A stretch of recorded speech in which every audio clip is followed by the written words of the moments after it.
D0404 Boxing and More, back with another one. Shout out to the LDBC as always. So Anthony Joshua says he has to sleep in. He ain't gonna be able to make the fight. Not gonna be able to watch the fight.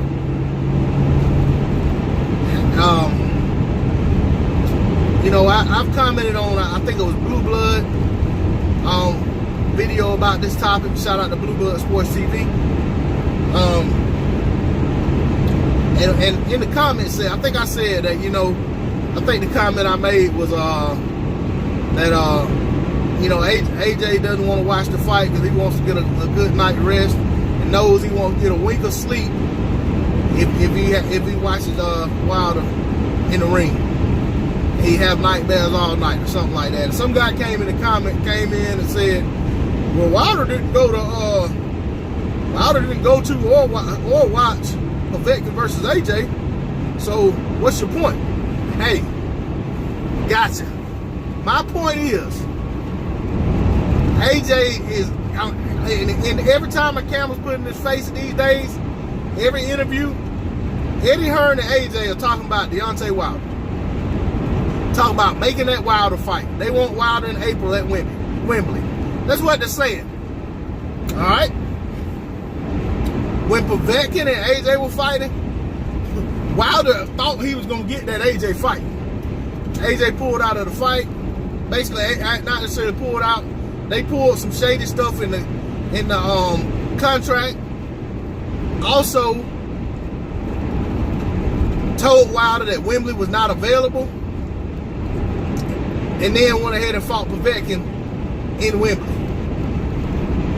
So, and then tried to tell Wilder, go ahead and sign, we'll fight you in April. So, at that point, Wilder was pretty much done with them guys and went ahead and moved on and made the fight with Tyson Fury that Fury had been calling for since he came back. And already had his fight in the bag prior to AJ fighting Povetkin. So there was no need for Wilder to be at their fight.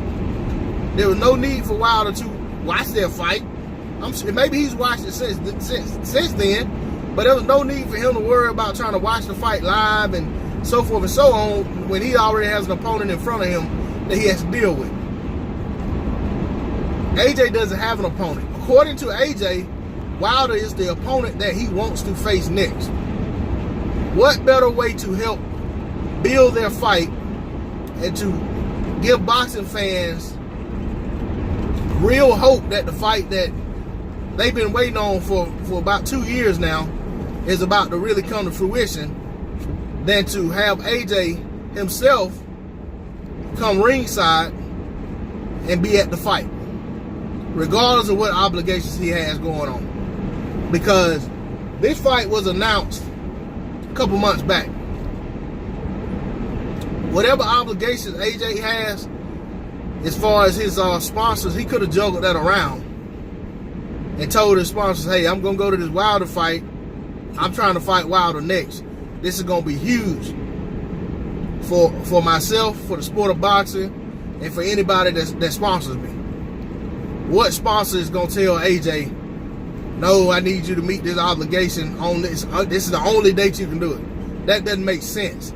And the weird thing about the whole deal is the fight's on a Saturday night.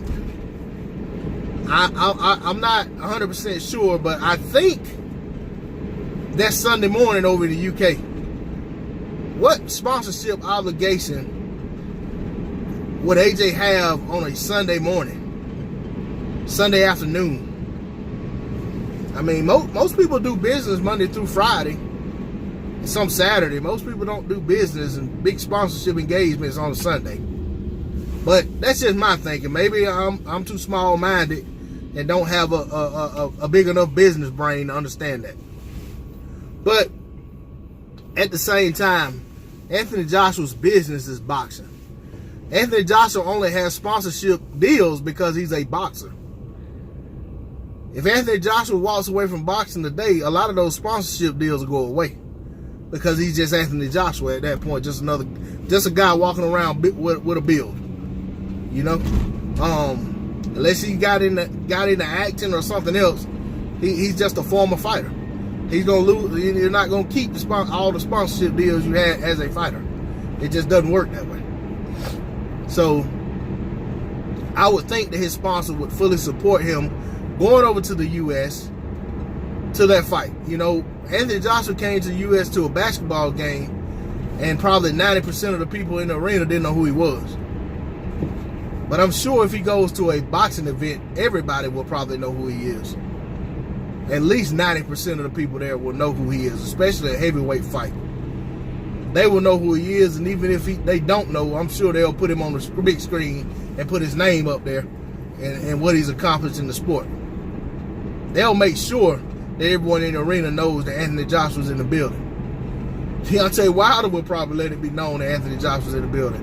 I'm 100% sure in my mind, and I've been wrong before, but I'm pretty sure that if Joshua's sitting ringside after that fight, Deontay Wilder would definitely give him all the attention he's seeking. It won't be like when Deontay Wilder went over there hoping to get the winner of Klitschko versus AJ, and AJ ignored him after the fight. He called out Tyson Fury, who hadn't fought and was still walking around hadn't fought in almost 2 years and was still walking around at nearly 400 pounds. So, you know what I'm saying? So he don't have to worry about that if he goes to that fight. He's not going to be disregarded. But he doesn't need to go over there if they're not genuinely trying to make that fight. He's going to look like a fool. And I think that's the thing. I don't think they're 100% sure they want to make that fight. And I think going over there and then not making the fight only hurts his credibility more than has already been hurt. So in that regard, if he and his team is not ready to make the Deontay Wilder fight, it's best that he stay at home and turn his TV off and get him some rest. Because there's no need in him worried about something that he's not prepared to do. You know, he said about 2 years ago now that he'll fight Deontay Wilder when he feels like he's in the best possible position to win. And I don't think that day's came yet. And that day may not come anytime soon. You know, I think he needs a little more confidence. And he needs to see a lack of confidence in Wilder, which I don't think he's ever going to see. And he needs to see Wilder questioning himself about whether or not he can beat him. See, one thing about Wilder's been consistent when it comes to AJ. Wilder had consistently said that he knocks AJ out. Any way he looks at it, he sees himself knocking AJ out. AJ talks with caution and concern when he talks about Deontay Wilder. There was a time where Eddie Hearn and AJ would make these comments about, you know, knocking Wilder out inside of 3 rounds and all of that. And, you know, AJ also talked about he walked through hell, he enjoys it there and all that nonsense. But then they'll go right back to how dangerous the Wilder fight is. And then when it comes time to negotiate, they negotiate, they negotiate as if they know how dangerous that fight is. It's like, if they can't get all the money, or almost all of the money, the fight's not worth the risk to them. It's like Eddie Hearn said, Wilder's a massive risk. Why should they fight Wilder for just a little more money than what they could get taking no risk fights? And that's exactly what he said. He didn't say low risk. He didn't say subpar risk. He said no, as in zero risk fights. And those are the fights that he's putting Anthony Joshua in, are fights that he perceives to be zero risk. And Wilder's still a massive risk. I don't know what the fight's going to happen next.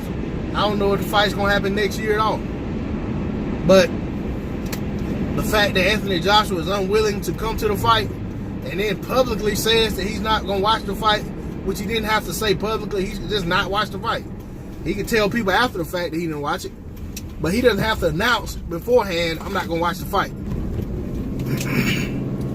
So it's almost like he wants people to know, hey, don't get we're trying to make this fight, but don't get your hopes up. You know, Anthony Joshua was serious about making that fight. He'll be over there in America. If Eddie Hearn doesn't have a card going on, Eddie would be over there with him, and they'd be willing to try to make this thing happen. You know, but that's all I got to say about it. I'm still disgusted with how Anthony Joshua moves and conducts himself when it comes to Deontay Wilder. I don't know that that's going to change anytime soon. I mean, anything short of making that fight and getting in the ring with Deontay Wilder, there's no way for Anthony Joshua to save face. I mean, that's just being honest. There's no way for him to save face. And it's gotten to the point that no matter what happens to Deontay Wilder in the interim, whether Wilder loses to someone else or whatever, it's to the point that Anthony Joshua has to fight Deontay Wilder regardless to save face. Because, and it won't even be the same if somebody else beat Wilder first, but he has to fight that man regardless. Or it's gonna hurt his legacy. You know what I'm saying? From this point on. Shout out to the LDBC. Shout out to New Media. I'm moving on to the next video. Peace.